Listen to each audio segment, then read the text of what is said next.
Chers amis, chers abonnés, bonjour. Aujourd'hui, je réponds à une abonnée, pour ne pas dire à bon nombre, qui m'ont sollicité en me demandant clairement comment, quand on rencontre quelqu'un, fait-on la différence entre une approche normale, dite normative, et un manipulateur. Grande question à laquelle, soyons tout à fait clairs comme d'habitude sur cette chaîne, il n'y a pas de réponse absolue à ça. Pour une raison très simple, c'est que la multiplicité des critères fait que parfois on se rend compte qu'il y a des sujets qui échappent à ces critères, pour ne pas dire à ces caractéristiques. C'est quoi la différence entre une approche normale, autrement dit quelqu'un de normal, et quelqu'un qui serait, comme qui dirait, frappé du sceau d'une personnalité dite narcissique, voire tout simplement d'un manipulateur? Alors effectivement, il y a quelques clés, mais ce ne sont pas des choses faciles, aussi faciles que ça à déceler. Alors, soyez conscients de ça. Il n'y a pas, on est vraiment rentré dans une société où tout doit avoir sa solution, tout doit avoir sa botte secrète. Voilà, on va être sûr de pas ceci, on va être sûr de vivre cela. Voilà, des certitudes, ça n'existe pas. Voilà, ça m'embête autant que vous, mais c'est comme ça et c'est comme ça pour tout le monde. Tout ce que vous allez pouvoir voir, je vais vous donner quelques signes, n'est-ce pas? Ce ne sont même pas des signes, je dirais ce sont des indices. Mais c'est toujours pareil, des indices, il faut en réunir plusieurs pour commencer à voir ce qu'on appelle en droit, d'ailleurs en justice, un faisceau d'indices. Et ce faisceau d'indices pourrait effectivement subodorer que la personne serait un tantinet, n'est-ce pas, manipulatrice, voire pervers narcissique. Voilà, on parle de personnalité narcissique au sens du DSM, c'est-à-dire de quelqu'un qui présente un trouble de personnalité. Voilà. Mais le problème, c'est qu'il peut y avoir une confusion des genres, on va y revenir dans la vidéo, dans le développement de la vidéo, c'est qu'on peut confondre parfois dans les comportements quelqu'un, alors à un certain degré ça s'arrête, hein, on est bien d'accord, voilà. Mais on peut confondre certains comportements d'une personnalité narcissique avec un autre type, un autre trouble. On va en parler tout à l'heure. Donc attention de ne pas trop rechercher des certitudes compte tenu que ça n'existe pas. Voilà. Une relation, ça se vit et c'est en la vivant tranquillement, paisiblement si c'est possible, qu'on va avoir accès à certaines informations et des fois, attention, on y a accès rapidement et des fois ça prend des mois et des mois. En général, dans les 3 mois ou les 6 premiers mois, croyez-moi, quand vous avez les yeux bien ouverts, hein, voilà, avec 2 allumettes plantées là, hein, voilà. Tout comme on peut ne absolument rien voir de ce que vous avez sur écran géant sous les yeux. Voilà. L'être humain, il a sa capacité de regarder, mais surtout de ne pas voir. Et je dirais même, regarder, c'est une chose, constater en est une autre. Je vous laisse réfléchir sur tout ça. Indépendamment de ça, c'est quoi quelqu'un de normal? Bon, bah, présentez-moi quelqu'un de normal, je serais vachement content de le rencontrer. Hein. C'est quoi normal? Ça veut dire quoi? C'est quoi le comportement d'un être humain normal? Sachant que chacun a un comportement qui lui est singulier. Voilà. Alors bien sûr, j'entends normal, c'est-à-dire qu'il va avoir un fonctionnement qui ressemble globalement à la plupart des fonctionnements des autres personnes. Voilà, on pourrait presque définir la normalité comme ça. Et donc, là, le manipulateur, qui donc va chercher à utiliser l'autre à des fins qui lui sont stricto sensu personnelles. Voilà. Pour son ego, mais aussi et surtout pour des menus services. La personnalité narcissique, c'est son ego, avant tout, qu'elle voudra combler via votre présence, via ce que vous allez faire pour lui ou pour elle. Il y aura éventuellement ce que la personne peut récupérer de vos menus services, mais il y aura donc une manipulation, mais il y aura surtout nourrir son ego, son narcissisme. Voilà, puisqu'il en a une faille, une faillite, il a une faille narcissique qu'il forcément il est souhaitable de le combler. Il n'en est pas conscient, vous le savez, puisqu'il est dans la posture clinique, la caractéristique clinique du déni. Le manipulateur la personnalité narcissique, le mec normal, la nana normale, j'aime bien l'expression parce que ça veut franchement rien dire, hein, ça, hein, voilà. Mais bon, qui va avoir un comportement bienveillant. Voilà, on va l'appeler comme ça. Le normal, c'est quelqu'un qui va agir de manière bienveillante. Je voudrais juste vous rappeler que l'être humain, il peut être bienveillant. Mais l'être humain reste assez égocentrique dans l'âme. Donc il ne va jamais oublier de défendre et de vouloir aller dans le sens de ce qui est bon pour lui dans son ego. Donc même la personne dite normale, autrement dit la personne pouvant présenter, n'est-ce pas, une certaine bienveillance, n'oubliera jamais d'œuvrer pour ce qui est bon pour lui. Et ça, c'est monsieur et madame tout le monde. D'accord ? Voilà, mais ça reste mesuré. Mesuré, mesurable, raisonnable. Le manipulateur, on n'est plus dans le raisonnable, et la personnalité narcissique, on est encore moins dans le raisonnable, puisqu'on est dans le destructeur. Alors, indépendamment de ce préambule, de ces caractéristiques fondamentales, qui placent un petit peu, définissent un certain nombre de choses, et qui placent un petit peu le décor, n'est-ce pas ? On va faire une vidéo, je sais pas, c'est pas les vidéos que j'aime le plus, parce que on va être dans ce qu'on appelle du descriptif. Je vais vous décrire un certain nombre de choses. C'est pas ce que j'adore le plus, j'ai quelques vidéos comme ça sur la chaîne, mais c'est pas ce que j'adore le plus parce que le descriptif permet pas forcément de rentrer dans une analyse profonde et approfondie d'un fait, parce que si je rentre dans l'analyse profonde et approfondie de chaque chose que je vais vous décrire, effectivement c'est une vidéo qui se transforme en 74 heures, 74 qui fait 75h14. Et ça on peut pas se permettre de faire une vidéo aussi longue que celle-là, ça c'est pas possible. Voilà. Donc, on est plus dans du descriptif. Mais c'est toujours bon à prendre, prenez, c'est pour vous. Alors, avant toute chose, j'entends la crainte de souffrir. Quand vous avez absolument envie de savoir face à qui vous êtes, ok, acceptez cette part d'incertitude, vous ne pouvez pas savoir à l'avance si quelqu'un essaye de vous la faire à l'envers ou si quelqu'un est bienveillant. Le temps et certains de ses comportements vont traduire un certain nombre de choses, et encore méfiez-vous, il y a des gens pour qui pendant 6 mois, 1 an, rien ne se voit. Voilà. Et que cette société consumériste fait que finalement une personne peut être avec vous et extrêmement bienveillant parce qu'il y a un intérêt à être avec vous, il y a un agrément et un intérêt, et qu'à partir du moment où son désir évolue, où ses sentiments évoluent, il peut y avoir une perte d'intérêt, voilà, eh bien attention à ça, parce que ça veut dire que la personne peut vous désinvestir relativement rapidement. Et ça, il n'y a pas de garantie, c'est un éternel problème, mais attention à ça. Donc, potentiellement, toute histoire d'amour qui commence est le début, bien sûr, d'une formidable histoire, mais elle peut être aussi le départ, le déclencheur d'une histoire qui va se finir de manière excessivement rocambolesque. Voilà. Et ça, personne n'est à l'abri de ce genre de choses. Voilà. Et j'entends souvent beaucoup la crainte de souffrir, donc j'entends la fragilité. Inutile de vous dire que celui qui est en face de vous, il voit et il perçoit vos fragilités. Je ne vous dis pas masquer votre fragilité, c'est quelque chose qui se transpire, qui transparaît, n'est-ce pas?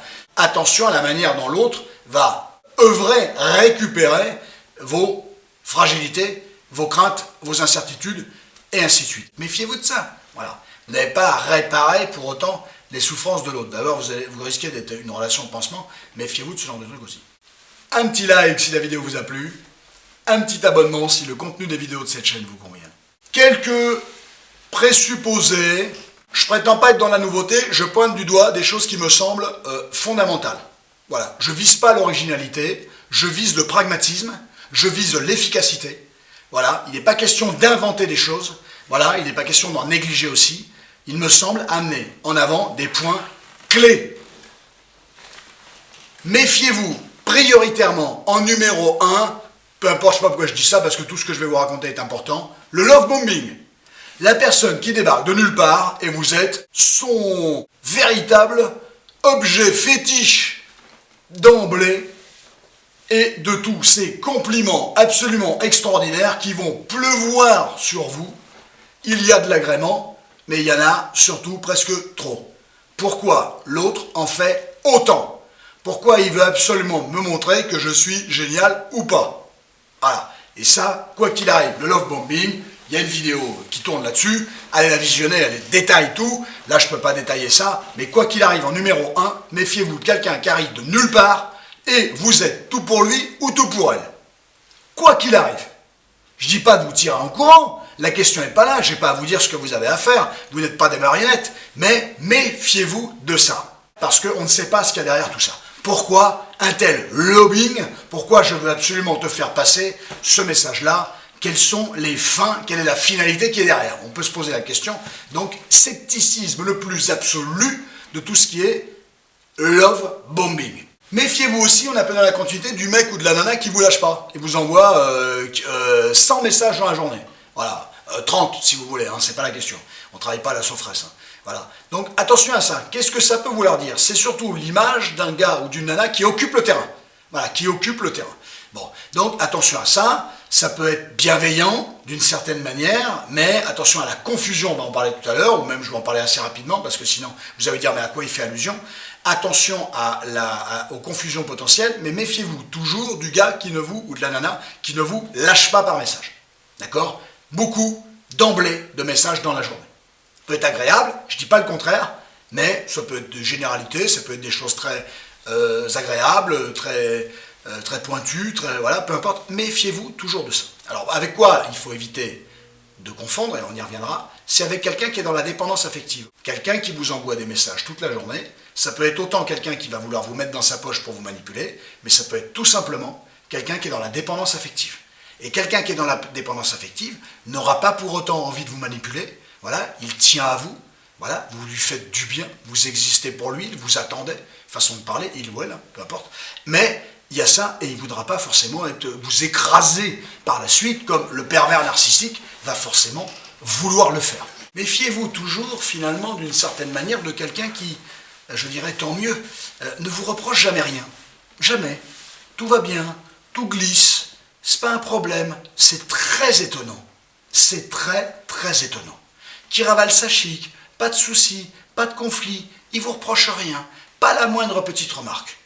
Ou c'est pas grave, t'inquiète pas, et ainsi de suite. Méfiez-vous de ça. Pourquoi? Vous connaissez quelqu'un qui a tous les comportements, ou alors quelqu'un a un trouble aussi de personnalité, qui est toujours une personnalité en retrait. Voilà. Ok, donc attention aussi à ça. Mais en règle générale, quelqu'un, il y a toujours quelque chose que vous allez faire qui ne va pas convenir à l'autre et qui va vous dire « ça me plaît pas ».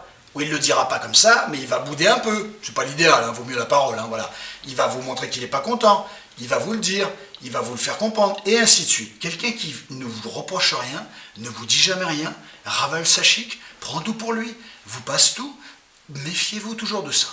Attention à la dépendance affective, il peut y avoir un jumelage de ces caractéristiques-là. Très intéressant, c'est pour ça la certitude de ne pas être dans les pattes d'un manipulateur, vu que certaines psychopathologies risquent d'avoir le même type de fonctionnement, c'est excessivement complexe d'arriver à débusquer qui fait quoi, et à quelle visée, et à quelle fin, et ainsi de suite. Et ça, c'est intéressant qu'on soulève ça dans cette vidéo.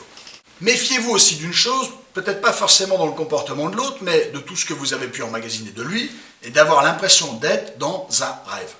Voilà, que ce que vous vivez est fondamentalement magique. Du jamais vu, magique, extraordinaire. Jamais j'aurais imaginé ça. Jamais j'aurais pensé vivre un truc pareil. Ok, l'autre il a dû faire ce qu'il fallait pour que vous ayez l'impression que c'est magique. Hein. Je vous le dis tout de suite. Bah, ça, à un moment donné, il faut pointer le doigt sur vous-même. Qu'est-ce qui se passe? Méfiez-vous. Je ne vous dis pas d'arrêter, bien sûr que non, mais méfiez-vous. Cette magie-là, elle ne peut pas correspondre à la réalité. La réalité est beaucoup trop complexe pour qu'elle soit affublée du titre de magique. Donc ça, c'est une méfiance aussi qu'il faut avoir, peut-être déjà sur le comportement de l'autre, qui a fait en sorte que vous ayez l'impression que tout est magique, mais surtout quant à votre ressenti. D'accord? Je ne dis pas qu'il faut devenir froid d'un coup et glacial, mais il faut se méfier de cette effervescence qui s'agence, qui s'organise chez vous, en vous. Méfiez-vous aussi toujours, soyez sceptique, la personne, la veille au soir, froide, voilà, pas très communicante, et le lendemain, quand vous le voyez, nickel chrome, jovial, formidable. Ok? C'est un signe. d'accord? C'est un signe qu'il a un coup de mou, un coup de blues, machin, mais attention à tout type de comportement sur quelques heures ou quelques journées. Ça, c'est toujours un marqueur, il faut toujours vérifier ce genre de choses. À quel degré, à quoi ça correspond, on ne le sait pas, on ne le saura jamais. C'est un signal. Voilà, c'est un signal qui ne raconte pas forcément ce qui se passe, mais c'est un marqueur pour dire, tiens, il se passe potentiellement quelque chose qui fait qu'il y a une variante de comportement chez l'autre en l'espace de quelques heures ou en l'espace d'une journée. Méfiez-vous dans la logique d'un gars, une nana, vous le voyez le midi pour manger, c'est un exemple. Vous le voyez le midi pour manger, pas de problème, moribonde, taciturne, froid, voilà, pas trop communicant, voilà, pas bien. Ok, l'après-midi, il se fait que vous devez voir des amis. Voilà, allez, vous le présentez à vos meilleurs amis, machin, vous la présentez. Et là, tout d'un coup, le gars ou la nana, jovial, théâtral, j'exagère un peu, mais théâtral, jovial, joli cœur, séducteur, bavard, enthousiaste, et ainsi de suite. Très, très bizarre. C'est-à-dire que c'est quelqu'un qui est capable de présenter une situation double ou dédoublée. Il est avec vous d'une certaine manière, et avec d'autres personnes, il est capable d'être complètement différent. Ça aussi, c'est un signe, c'est un indice. Méfiez-vous toujours de quelqu'un qui, dans les premières semaines ou les premiers mois, va rencontrer une situation dans sa vie qui vont changer la relation que vous allez entretenir. Un problème d'argent, qui va vous obliger à payer tout un tas de choses, qui vont faire que certains efforts qu'il faisait avant, il ne les fera plus. Un problème professionnel potentiellement, un problème de temps, tu comprends, j'ai moins de temps à cause de ça. Un problème de déménagement, un projet qui n'a pas eu lieu, qui modifie la donne, il ne peut plus vous recevoir à la maison parce qu'on ne sait pas pourquoi, il est parti, il a perdu son appartement, il est en colocation. Méfiez-vous toujours, c'est un indice, hein, j'ai pas dit c'est mort, méfiez-vous toujours de cette information qui tombe là, clac, il faut faire comme ça, et qui modifie le discours de base ou la posture de base, c'est-à-dire la relation que vous aviez, comment elle s'agençait, et qu'elle est maintenant dorénavant obligée de s'agencer. Et peut-être obligée de vous faire avaler quelques couleuvres, n'est-ce pas, et de subir un peu plus la situation, puisque la situation de monsieur ou de madame a évolué. Voilà, ça peut être la faute à pas de chance, mais ça peut être un signe supplémentaire. Méfiez-vous toujours, j'aime pas l'expression méfiez-vous toujours, hein, soyez éveillés vers le fait que, voilà, j'aime bien cette formulation, tu m'aimes, tu penses à moi, t'as pensé à moi, qu'est-ce que je vaux pour toi? Qu'est-ce que tu as envie de faire avec moi? Est-ce que je te manque? Méfiez-vous toujours de ça. C'est l'autre qui vient chercher l'information pour se rassurer. À quel niveau?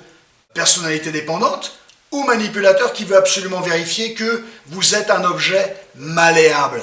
Et la frontière est très ténue, j'ai même envie de dire, il n'y a pas de frontière. Il n'y a pas de frontière. Donc attention à ce genre de choses. Voilà la question du comment être sûr de ne pas tomber sur un manipulateur. Fondamentalement, il n'y a pas de réponse absolue à ça. Ce n'est pas possible. Les caractéristiques psychiques de l'être humain, multidimensionnelles, les psychopathologies nombreuses répertoriées, eh bien, font que certaines psychopathos vont présenter des comportements, des caractéristiques spécifiques et qui peuvent être le propre de deux agencements, de deux organisations psychiques différentes. Donc, pas de certitude, d'où le faisceau d'indices dont je vous parle depuis tout à l'heure. Alors je vous la fais courte sur la personne qui promet un truc, ne le tient jamais. Voilà.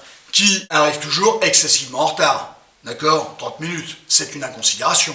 Une fois, ça va. 2 fois, ça va plus du tout. 3 fois, c'est la catastrophe, et ainsi de suite. Voilà. Mais il y aura toujours une bonne raison. Méfiez-vous. Comment vous vous laissez imbiber, influencer par le discours de l'autre. Attention à ce genre de truc. Très intéressant.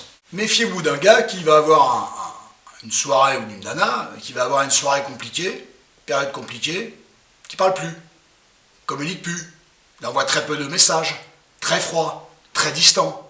Méfiez-vous. Qu'est-ce que ça raconte? Pourquoi? Si la personne tient à vous normalement, effectivement, elle doit maintenir ce contact, et d'ailleurs, sa difficulté, votre présence doit être une formidable compensation.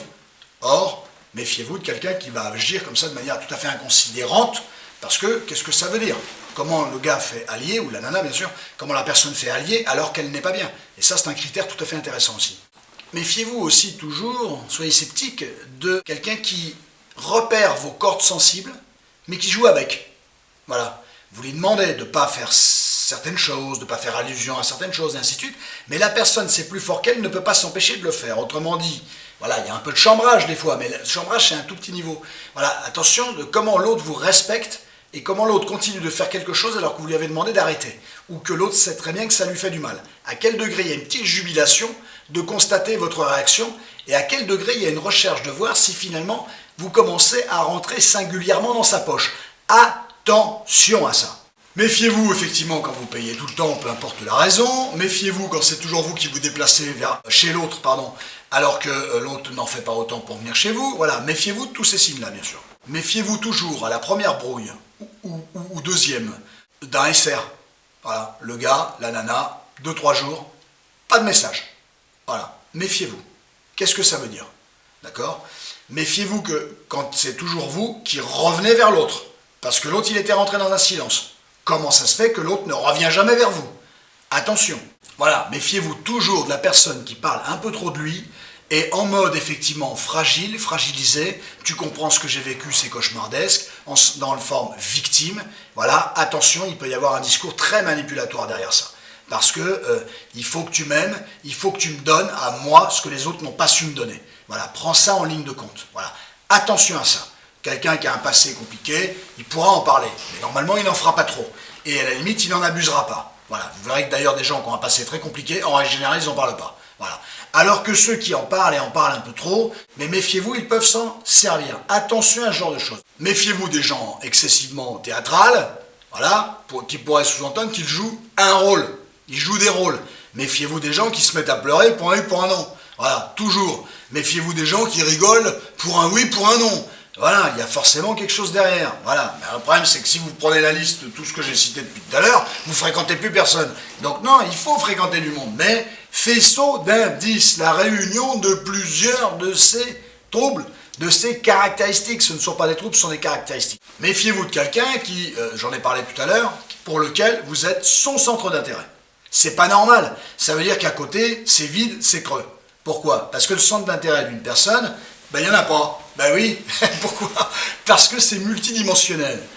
Un peu le boulot, un peu les histoires d'amour, un peu les passions et les plaisirs, un peu les amis. Voilà, énormément de choses. Un peu le sport, un peu les détentes, les loisirs. Voilà, c'est multidimensionnel. Quelqu'un qui effectivement vous dit « tu es mon centre d'intérêt, voilà, ma vie n'a de sens que parce que tu es là », alors soit c'est de la dépendance affective, on en a parlé tout à l'heure, j'en ai pas parlé à chaque truc parce que j'aurais pu le faire à chaque fois, soit effectivement c'est « je veux absolument frapper un grand coup, t'impressionner, te mettre dans ma poche, et une fois que tu es dans ma poche, en voiture Simone, je fais ce que bon me semble de toi ». Attention, et vous voyez qu'il n'y a pas de certitude, parce que quelqu'un qui est dans la dépendance affective, il n'aura pas envie de vous nuire, il aura envie de vous conserver. Voilà, donc attention à ça, et les caractéristiques, elles sont trop proches entre les comportements préalables d'un pervers narcissique, d'un manipulateur, et de quelqu'un qui effectivement est dans la dépendance affective. Si ce n'est que le PN et le manipulateur très rapidement vont être un peu avilissants.